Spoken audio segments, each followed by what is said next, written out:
ನಮ್ಮ ಪ್ರತಿನಿಧಿ ಮಾರುತೇಶ್ ಅವರ ಜೊತೆಗೆ ಮಾತನಾಡುವಂತಹ ಸಂದರ್ಭದಲ್ಲಿ ಮಾಜಿ ಸಚಿವ ಕೆ.ಎನ್. ರಾಜಣ್ಣ ಅವರು ಹಲವು ಅಂಶಗಳನ್ನ ಹಂಚಿಕೊಂಡಿದ್ದಾರೆ. ಸಂಪುಟದಿಂದ ವಜಾ ಆದ್ಮೇಲೆ ನನ್ನ ಮೇಲೆ ಅನುಕಂಪ ಹೆಚ್ಚಾಗಿದೆ. ಯಾಕೆ ತೆಗೆದ್ರು? ಭ್ರಷ್ಟಾಚಾರ ಮಾಡಿದ್ರ? ಈ ರೀತಿಯಾಗಿ ಜನ ಕೇಳ್ತಾ ಇದ್ದಾರೆ. ನನ್ನ ಪರ ಜನ ಇರುವಾಗ ಅಧಿಕಾರಕ್ಕೆ ನಾನು ಕೇರ್ ಮಾಡೋದಿಲ್ಲ ಅನ್ನುವಂತಹ ಮಾತನ್ನ ರಾಜಣ್ಣ ಅವರು ಏಷ್ಯಾನೆಟ್ ಸುವರ್ಣ ನ್ಯೂಸ್ ಜೊತೆಗೆ ಮಾತನಾಡುವಂತಹ ಸಂದರ್ಭದಲ್ಲಿ ಹೇಳಿದ್ದಾರೆ. ಪಕ್ಷಾತೀತವಾಗಿ ಜನನನ್ನ ಇಷ್ಟಪಡ್ತಾರೆ ಅನ್ನೋದೇ ಸಮಾಧಾನ. ದೆಹಲಿಗೆ ಹೋಗಿ ವರಿಷ್ಠರ ಜೊತೆಗೆ ವಿಸ್ತೃತವಾಗಿ ಚರ್ಚೆ ಮಾಡ್ತೀನಿ ಅನ್ನೋ ವಿಚಾರವನ್ನು ಕೂಡ ಏಷ್ಯಾನೆಟ್ ಸುವರ್ಣ ನ್ಯೂಸ್ಗೆ ಸಚಿವ ಕೆ.ಎನ್. ರಾಜಣ್ಣ ಅವರು, ಮಾಜಿ ಸಚಿವ ಕೆ.ಎನ್. ರಾಜಣ್ಣ ಅವರು ನೀಡಿರುವಂತಹ ಹೇಳಿಕೆಯ ಸಂದರ್ಭದಲ್ಲಿ ಹಂಚಿಕೊಂಡಿದ್ದಾರೆ. ಇದರ ಜೊತೆಗೆ ಅನೇಕ ಕುತೂಹಲಕಾರಿ ಅಂಶಗಳನ್ನು ಕೂಡ ಸುವರ್ಣ ನ್ಯೂಸ್ ಜೊತೆಗೆ ಮಾತನಾಡಿದ್ದಾರೆ ಕೆ.ಎನ್. ರಾಜಣ್ಣ ಅವರು. ಇನ್ನೇನು ಕೆಲವೇ ಹೊತ್ತಿನಲ್ಲಿ ಅವರ ಸಂದರ್ಶನವನ್ನ ನಿಮ್ಮ ಮುಂದೆ ಇಡ್ತೀವಿ. ವಜಾ ಆಗಿ 4 ದಿನಗಳ ಬಳಿಕ ಸುವರ್ಣ ನ್ಯೂಸ್ಗೆ ಎಕ್ಸ್ಕ್ಲೂಸಿವ್ ಆಗಿ ಇಂಟರ್ವ್ಯೂ ಕೊಟ್ಟಿದ್ದಾರೆ. ನಮ್ಮ ಪ್ರತಿನಿಧಿ ಮಾರುತೇಶ್ ಜೊತೆಗೆ ಮಾತನಾಡಿದ್ದಾರೆ. ಈ ಸಂದರ್ಭದಲ್ಲಿ ತಮ್ಮೊಳಗಿನ ಹಲವು ವಿಚಾರಗಳನ್ನು ಹಂಚಿಕೊಂಡಿದ್ದಾರೆ. ಎಲ್ಲೂ ಕೂಡ ಮಾತಾಡಿರಲಿಲ್ಲ, ಯಾವ ಮಾಧ್ಯಮದಲ್ಲೂ ಕೂಡ ಮಾತಾಡಿರಲಿಲ್ಲ, ಯಾವ ವೇದಿಕೆಯಲ್ಲೂ ಕೂಡ ರಾಜಣ್ಣ ಅವರು ಮಾತಾಡಿರಲಿಲ್ಲ.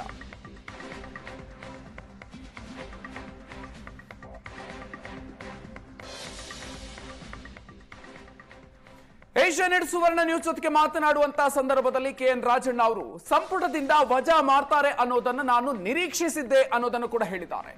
ದೆಹಲಿಯಲ್ಲಿ ಹೋಗಿ ಯಾರ್ಯಾರು ಏನೇನ್ ಮಾಡ್ತಾರೆ ಅನ್ನೋದು ಗೊತ್ತಿತ್ತು. ಈ ವಿಚಾರ ಬಹಳಷ್ಟು ಇಂಟ್ರೆಸ್ಟಿಂಗ್. ಏಷ್ಯಾನೆಟ್ ಸುವರ್ಣ ನ್ಯೂಸ್ ಜೊತೆಗೆ ಮಾತನಾಡುವಂತಹ ಸಂದರ್ಭದಲ್ಲಿ ಈ ಅಂಶವನ್ನು ಕೂಡ ಹೇಳಿದ್ದಾರೆ. ವಜಾ ಆದ ನಂತರ ಮೊದಲ ಬಾರಿಗೆ ನೀಡಿರುವಂತಹ ಸಂದರ್ಶನ ಇದು. ಏಷ್ಯಾನೆಟ್ ಸುವರ್ಣ ನ್ಯೂಸ್ಗೆ ಕೆ.ಎನ್. ರಾಜಣ್ಣ ಅವರು ನೀಡಿರುವಂತಹ ಸಂದರ್ಶನ. ಈ ಸಂದರ್ಭದಲ್ಲಿ ದೆಹಲಿಯಲ್ಲಿ ಹೋಗಿ ಯಾರ್ಯಾರು ಏನೇನ್ ಮಾಡ್ತಾರೆ ಅನ್ನೋದು ಗೊತ್ತಿತ್ತು. ಈ ರೀತಿಯಾಗೂ ಕೂಡ ಮಾತಾಡಿದ್ದಾರೆ ಕೆ.ಎನ್. ರಾಜಣ್ಣ ಅವರು. ಯಾರ ಬಗ್ಗೆ ಹೇಳಿದ್ದಾರೆ? ಹಾಗಾದ್ರೆ ಯಾರನ್ನ ಮನಸ್ಸಿನಲ್ಲಿಟ್ಟುಕೊಂಡು ಹೇಳಿದ್ದಾರೆ ಕೆ.ಎನ್. ರಾಜಣ್ಣ ಅವರು ಈ ಮಾತುಗಳನ್ನ? ನನ್ನ ವಜಾ ನಿರ್ಧಾರದಿಂದ ಮುಖ್ಯಮಂತ್ರಿಗಳೇ ಶಾಕ್ ಆಗಿದ್ದಾರೆ. ಈ ತಿಂಗಳಲ್ಲೇ ನನ್ನನ್ನು ವಜಾ ಮಾಡ್ತಾರೆ ಅಂತ ಅನ್ಕೊಂಡಿರ್ಲಿಲ್ಲ, ಸೆಪ್ಟೆಂಬರ್ನಲ್ಲಿ ವಜಾ ಮಾಡಬಹುದು ಅಂತ ಅನ್ಕೊಂಡಿದ್ದೆ ಅಂತ ಹೇಳಿದ್ದಾರೆ. ವಜಾ ನಿರ್ಧಾರದ ಹಿಂದೆ ಯಾರಿದ್ದಾರೆ ಅಂತ ಊಹೆಯ ಮೇಲೆ ಹೇಳೋದಿಲ್ಲ. ನನ್ನ ವಜಾದಿಂದ ಮುಖ್ಯಮಂತ್ರಿಗಳೇ ಶಾಕ್ ನಲ್ಲಿದ್ದಾರೆ. ಮುಖ್ಯಮಂತ್ರಿಗಳಿಗೆ ಸಿಡಿಲು ಬಡಿದಂತಾಗಿದೆ, ಮೌನವಾಗಿದ್ದಾರೆ.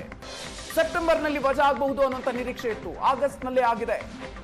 ಈ ರೀತಿಯಾಗಿ ಏಷ್ಯಾನೆಟ್ ಸುವರ್ಣ ನ್ಯೂಸ್ ಜೊತೆಗೆ ಮಾತನಾಡುವಂತಹ ಸಂದರ್ಭದಲ್ಲಿ ಕೆ.ಎನ್. ರಾಜಣ್ಣ ಅವರು ಹೇಳಿದ್ದಾರೆ. ನಮ್ಮ ಜೊತೆಗೆ ಮಾಜಿ ಸಚಿವರಾದಂತಹ ರಾಜಣ್ಣ ಅವರಿದ್ದಾರೆ. ಸರ್, ಮಾಜಿ ಸಚಿವರಂತ ಕರೆಯೋದಕ್ಕೆ ಒಂದು ರೀತಿ ಕಸಿವಿಸಿ ಅನಿಸ್ತಾ ಇದೆ. ತಮ್ಮ ಬೆಂಬಲಿಗರು ಈಗಲೂ ನೀವೇ ಸಚಿವರು ಅಂತ ಹೇಳ್ತಿದ್ದಾರೆ. ನೀವು CM ಮನೆಯಿಂದ ಬಂದ ಮೇಲೆ ನನಗೆ ಖುಷಿ ಅಂತ ಹೇಳಿದ್ರಿ. ಅಂದರೆ ಮನಸ್ಸಲ್ಲಿದ್ದ ನೋವನ್ನ ಆ ರೀತಿ ಹೇಳಿದ್ರು ಅಥವಾ ನಿಜ ಆ ರೀತಿ ಈ ವ್ಯತ್ಯಾಸ ಏನು ಕಾಣಿಸ್ತಾ ಇಲ್ವಾ ತಮಗೆ? ನೋಡ್ರಿ, ನಾನು ಜನರ ಮಧ್ಯೆಯಿಂದ ಬಂದಿರೋನು. ಅಧಿಕಾರ ಇದ್ದರೂ ಅಷ್ಟೇ, ಇಲ್ಲದೇ ಇದ್ರೂ ಅಷ್ಟೇ. ನಾನು ಎಲೆಕ್ಷನ್ಗಳಲ್ಲಿ ಸೋತು ಇದ್ದೀನಿ, ಗೆದ್ದು ಇದ್ದೀನಿ. ಬಟ್ ನನಗೆ ಎಕ್ಸ್ಪೆಕ್ಟ್ ಮಾಡಿದ್ದೆ ನಾನು ಯಾಕೆಂದರೆ ಡೆಲ್ಲಿನಲ್ಲಿ ಯಾರ್ಯಾರೇನೇನು ಹೋಗಿ ಹೇಳ್ತಾವ್ರೆ, ಏನೇನು ಮಾಡ್ತಾವ್ರೆ, ಅದು ಇದು ನನಗೆ ಮಾಹಿತಿ ಇತ್ತು. ನಾನು ಎಕ್ಸ್ಪೆಕ್ಟ್ ಮಾಡಿದ್ದೆ. But not in this month, it is in September month. ನಾನು ಹೇಳ್ತಾ ಇದ್ದೆ ನಿಮ್ಗಳಿಗೆಲ್ಲ, ನಾನು I expected this development in the month of September, not in August. ಆಯಿತು, ಏನಂತೆ ಒಂದು ತಿಂಗಳಿಗೆ 15 ದಿವಸಕ್ಕೆ ಆಕಾಶ ಬಿದ್ದು ಹೋಗ್ತದ? ಏನೂ ಬಿಡೋದಿಲ್ಲ. ನಾವು ಏನು ಬಂದರೂ ಸ್ವಾಗತ ಮಾಡ್ತೀನಿ. ಮತ್ತು ನಾವು ನೋಡಿ, ರಾಜ್ಯ ಮಟ್ಟದಲ್ಲಿ ನಾವು ಸಿದ್ದರಾಮಯ್ಯನವ್ರಿಗೆ, ರಾಷ್ಟ್ರ ಮಟ್ಟದಲ್ಲಿ ರಾಹುಲ್ ಗಾಂಧಿಗೆ ನಾವು ಸಪೋರ್ಟಿವ್ ಆಗಿ ಇರಬೇಕು. ಗೊತ್ತಾಯ್ತಾ? ನಮಗೆ ಅಧಿಕಾರ ಇರ್ತದೆ, ಹೋಗ್ತದೆ, ಅದು ಎರಡನೇ ವಿಚಾರ. ಬಟ್ ತಾವು ರಾಜೀನಾಮೆ ಪತ್ರ ಕೊಟ್ಟಾಗ ಅದನ್ನು ಕನ್ಸಿಡರ್ ಮಾಡದೆ ವಜಾ ಮಾಡುವಂಥ ತೀರ್ಮಾನದ ಹಿಂದೆ ಯಾರಿದ್ದಾರೆ? ಹೈಕಮಾಂಡ್ ಸ್ವಂತ ಆ ತೀರ್ಮಾನವನ್ನು ತೆಗೆದುಕೊಂಡಿದೆ ಅಂತ ತಮ್ಗೆ ಅನಿಸುತ್ತಾ? ಅದೆಲ್ಲ ಮಾಹಿತಿ ನಾವು ಊಹಾ ಆಧಾರದ ಮೇಲೆ ಯಾವುದು ಹೇಳೋಕ್ಕಾಗಲ್ಲ. ನಾನು ಇನ್ನೂ ಮುಖ್ಯಮಂತ್ರಿಗಳು ಅವರು ಕೂಡ ಶಾಕಲ್ಲಿದ್ದಾರೆ. ಪಾಪ ಅವ್ರಿಗೆ ಒಂಥರ ಸಿಡ್ಲು ಬಡ್ದಂಗೆ ಆಗಿ ಅವ್ರು ಯಾರ ಹತ್ರನೂ ಮಾತಾಡ್ದೆಲ್ಲ ಸುಮ್ಮನೆ ಕೂತಿರ್ತಾರೆ.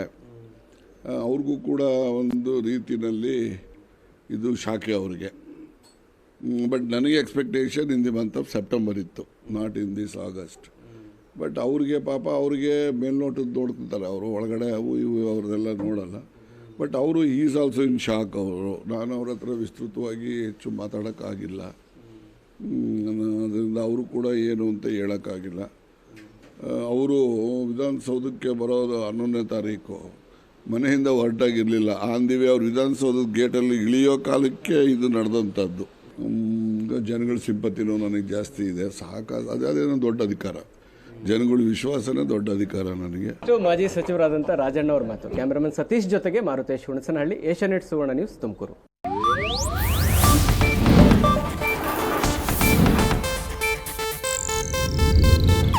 ಇದು ಏಷ್ಯಾನೆಟ್ ನ್ಯೂಸ್ ನೆಟ್ವರ್ಕ್ ಪ್ರಸ್ತುತಿ.